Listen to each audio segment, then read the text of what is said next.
If you want to practice all of the new PTE questions using artificial intelligence on an online portal that has a similar marking to your real PTE exam, head over to masterpte.com.au to create a free account.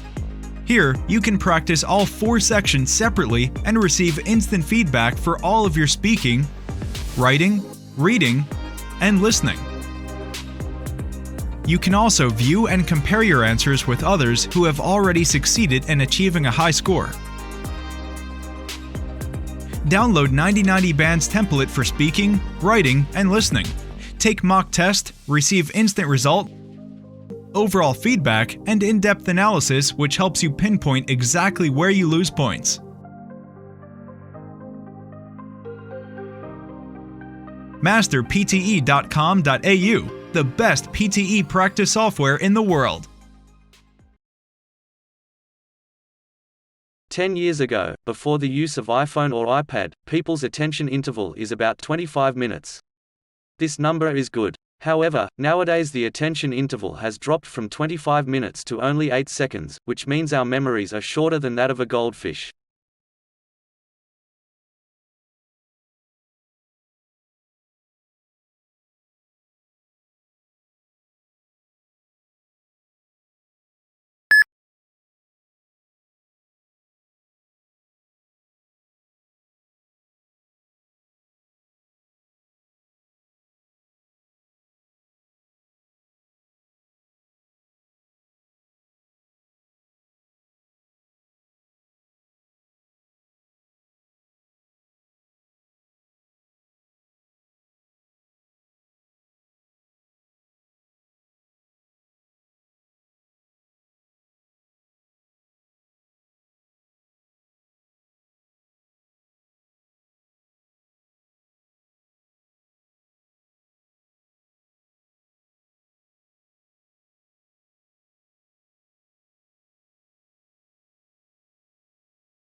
What I've decided to provide is the steps I take when analyzing my own questionnaires. However, before I begin, it would be useful to remind you of a few terms we use when taking questionnaires. Questions can be divided into 3 types. This is sometimes called level measurement. Firstly, we have a category type questions, which are also known as nominal questions. These are when participants select from a list of categories for their response, such as male or female, or they may include ethnic origin. Secondly, we have ordinal type questions. These are similar to category questions, but instead of the categories being independent, there is some sort of order between them. If we ask people to indicate their age in categories, this is an ordinal type question. Thirdly, we have continuous questions. These are any questions that can be answered by a number. It could be an open-ended question asking participants to tell you how many times they attended lectures or how often they used a VLE, or it could involve asking them to rate the importance of intensity of some experience.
The Silk Road is not like what we thought it would be.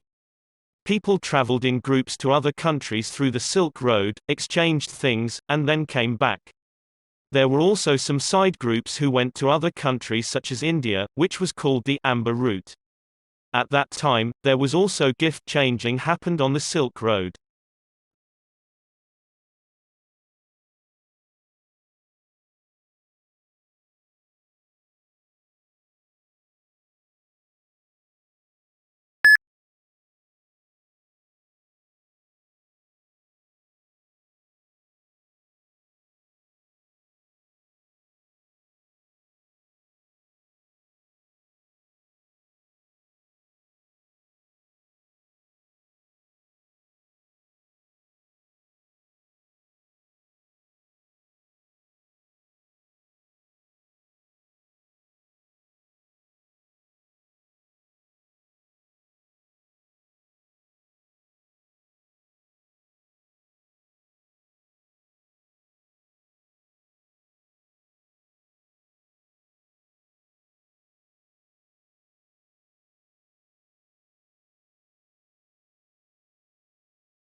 In 1943, what became known as the Green Revolution began when Mexico, unable to feed its growing population, shouted for help.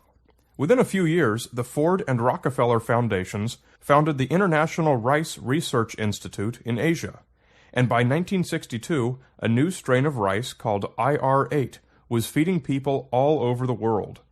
IR8 was the first really big modified crop to make a real impact on world hunger. In 1962, the technology did not yet exist to directly manipulate the genes of plants, and so IR8 was created by carefully crossing existing varieties, selecting the best from each generation, further modifying them, and finally finding the best. Here is the power of modified crops. IR8, with no fertilizer, straight out of the box, produced 5 times the yield of traditional rice varieties. In optimal conditions with nitrogen, it produced 10 times the yield of traditional varieties. By 1980, IR36 resisted pests and grew fast enough to allow 2 crops a year instead of just 1, doubling the yield. And by 1990, using more advanced genetic manipulation techniques, IR72 was outperforming even IR36. The Green Revolution saw worldwide crop yields explode from 1960 through 2000.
Today we will talk about Australia's export business towards China, Japan, US.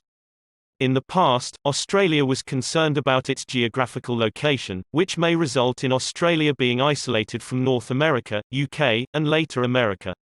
Nevertheless, nowadays with the rise of Asian countries, especially China, Australia has become a great export country with a perfect location.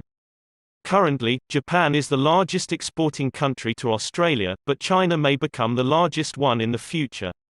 Australia should take the advantage of China's rise to develop its exports.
The first thing I want to argue is that former civilization is running into pretty profound crisis in its relationship to the rest of nature, which we do and what we have depended on for survival and for flourishing.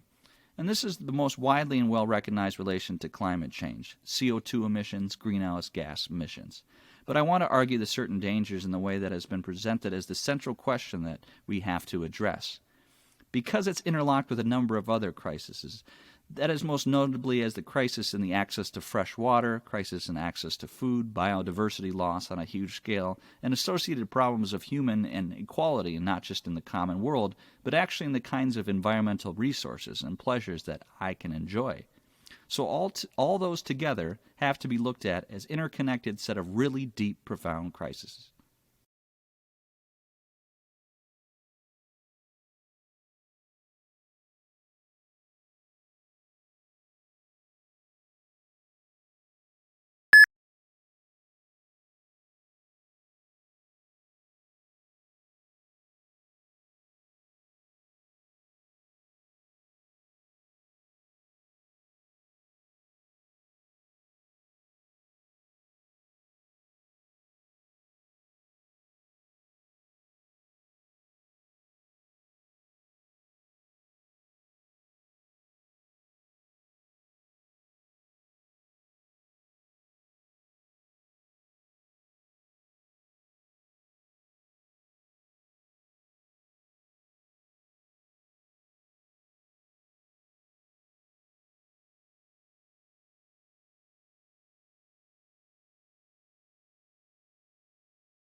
Today's lecture is about a loggerhead turtle, one of the largest turtles in the world, and almost extinct in the USA.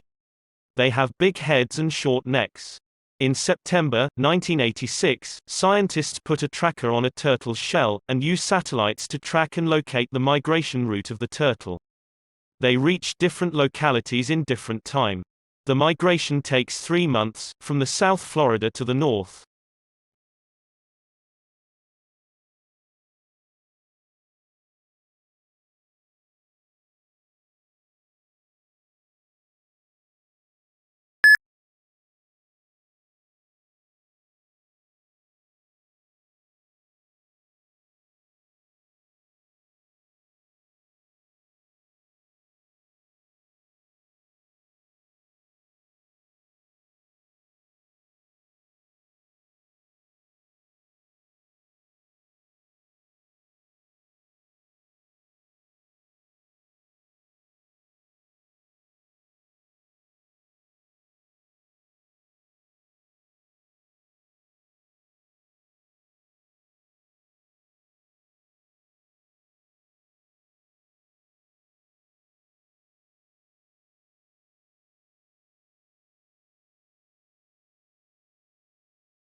Today we will discuss the relationship between the fault lines in the Earth's crust and an earthquake.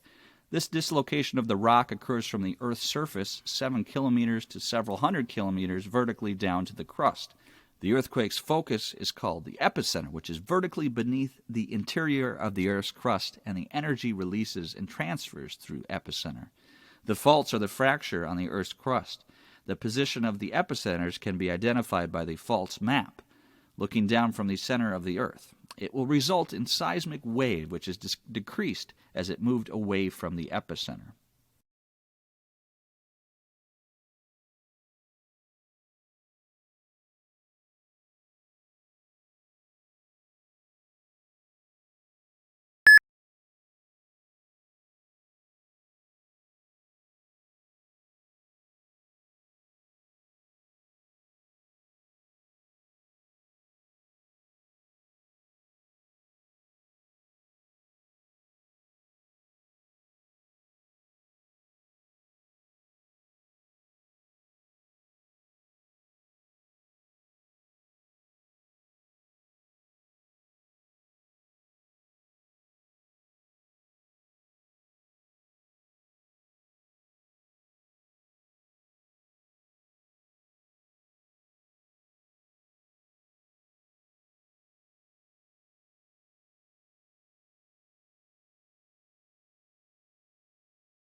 What we're going to discuss today is how the Port of London was discovered and what we discovered about it. Now, if you look at the historical records of Roman London, there's only about 14 actual references to London in antiquity, i.e. contemporary references, and of those, only one is in the 1st century. There are none at all in the 2nd or 3rd century. There's only one in the late 3rd century, and there's 4 in the 4th century. So if you're a historian trying to write a history of Roman London, it's very difficult. You don't really have much data. You're going to depend on the archaeological evidence, the material evidence, of the port and indeed the town to have any understanding of what happened then. And so what we're looking at here is, how did we discover about the Port of London? There is no historical documentations, no customs books, no tariffs, no idea of the taxes. We have to understand the port entirely from the archaeological evidence. So that's what we're going to do today. So if we move on to the next slide. I love live streaming, so thank you very much.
Now, the economists calculated, it's a back-of-the-envelope calculation, that removing all immigration controls would double the size of the world economy, and even a small relaxation of immigration controls would lead to disproportionately big gains.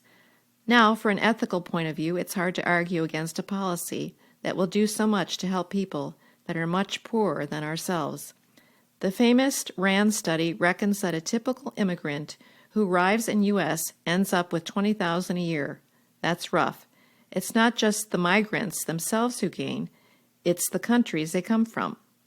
Already, the migrants working for poor countries, working in rich countries, send home around $200 billion a year, through formal channels and about twice as that through informal channels. and that compares to the $100 million that Western governments give in aid. These remittances are not wasted on weapons or siphoned off into Swiss bank accounts. They go straight into the pockets of local people. They pay for food, clean water, and medicines. They help kids in school, and they help start up new business. Sample answer: removing immigration control would double the world economy. This policy will do so much to help poor people. Immigrants end up with $20,000 a year from gains in countries they come from. They send home around $200 billion a year through formal channels, which are twice as that through informal channels. These remittances can help local people for living straightly.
If you want to practice all of the new PTE questions using artificial intelligence on an online portal that has a similar marking to your real PTE exam, head over to masterpte.com.au to create a free account. Here, you can practice all 4 sections separately and receive instant feedback for all of your speaking, writing, reading, and listening. You can also view and compare your answers with others who have already succeeded in achieving a high score. Download 9090 Band's template for speaking, writing, and listening. Take mock test, receive instant result, overall feedback, and in-depth analysis which helps you pinpoint exactly where you lose points.